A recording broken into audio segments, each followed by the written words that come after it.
നമസ്കാരം. ജനസേവ 2.0 യൂട്യൂബ് ചാനലിലേക്ക് ഏവർക്കും സ്വാഗതം. ആദ്യമായിട്ടാണ് നിങ്ങൾ ഈ ചാനൽ കാണുന്നതെങ്കിൽ സബ്സ്ക്രൈബ് ചെയ്യാനും ലൈക്ക് ചെയ്യാനും താഴെ കാണുന്ന ബെൽ ബട്ടൺ അമർത്താനും ശ്രദ്ധിക്കുമല്ലോ. ഡ്രൈവിംഗ് ടെസ്റ്റ് വിലക്ക് നീക്കി ഹൈക്കോടതി. ഓട്ടോമാറ്റിക് EV കാർ ഓടിച്ചു ലൈസൻസ്. കോടതി വിധി ഡ്രൈവിംഗ് സ്കൂളുകളുടെ ഹർജിയിലാണ്.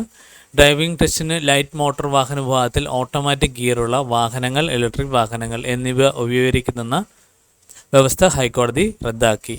ഗിയറുള്ള മോട്ടോർ സൈക്കിൾ വിഭാഗത്തിൽ കാൽപാദം കൊണ്ട് പ്രവർത്തിപ്പിക്കാവുന്ന ഗിയറുള്ളതും 95 cc മുകളിൽ എഞ്ചിൻ ശേഷിയുള്ളതുമായിരിക്കണം എന്ന നിബന്ധന ഡ്രൈവിംഗ് സ്കൂളുകൾ 18 വർഷത്തിലേറെ പഴക്കമുള്ള വാഹനങ്ങൾ ഉപയോഗിക്കരുതെന്ന വ്യവസ്ഥയും എന്നിവയും റദ്ദാക്കിയിട്ടുണ്ട്.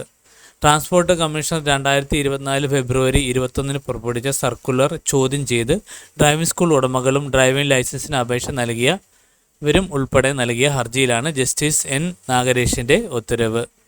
ടെസ്റ്റിംഗ് ഉപയോഗിക്കുന്ന വാഹനങ്ങളിൽ ഡ്രൈവിംഗ് സ്കൂൾ ഉടമകൾ ഡാഷ്ബോർഡ് ക്യാമറ സ്ഥാപിക്കണമെന്നും വെഹിക്കിൾ ലൊക്കേഷൻ ട്രാക്കിംഗ് ഡിവൈസ് സ്ഥാപിക്കണമെന്നും ഡാറ്റ 3 മാസം എണ്ണം സൂക്ഷിക്കണമെന്നുമുള്ള നിബന്ധന നിയമപരമായി നിലനിൽക്കുന്നില്ലെന്ന് കോടതി വ്യക്തമാക്കി.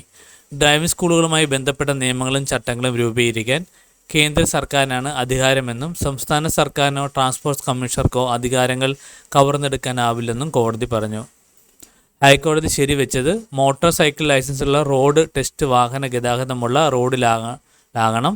4 ചക്ര വാഹനങ്ങളുടെ ഗ്രൗണ്ട് ടെസ്റ്റിന് angular parking, parallel parking, zigzag driving, gradient കയറ്റത്തിൽ നിർത്തിയെടുക്കുന്ന ടെസ്റ്റ് പരിശോധന വേണം എന്നീ വ്യവസ്ഥ ശരിവെച്ചു. ഒരു ദിവസം ടെസ്റ്റിൻ്റെ എണ്ണം 40 എന്നതും ശരിവെച്ചു.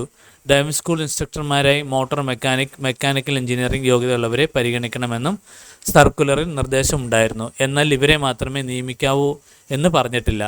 കേന്ദ്ര സർക്കാർ നിഷ്കർഷിച്ചിരിക്കുന്ന യോഗ്യത പരിഗണിച്ചായിരിക്കണം നിയമനം. നിർദ്ദേശം കേന്ദ്ര സർക്കാരിൻ്റെ ചട്ടങ്ങൾക്ക് വിരുദ്ധമല്ലാത്തതിനാൽ ഇടപെടുന്നില്ലെന്ന് കോടതി പറഞ്ഞു. ഈ കാര്യങ്ങൾ എല്ലാവരിലേക്കും ഷെയർ ചെയ്യുക. ഇത് എല്ലാവർക്കും ഉപകാരപ്പെടട്ടെ.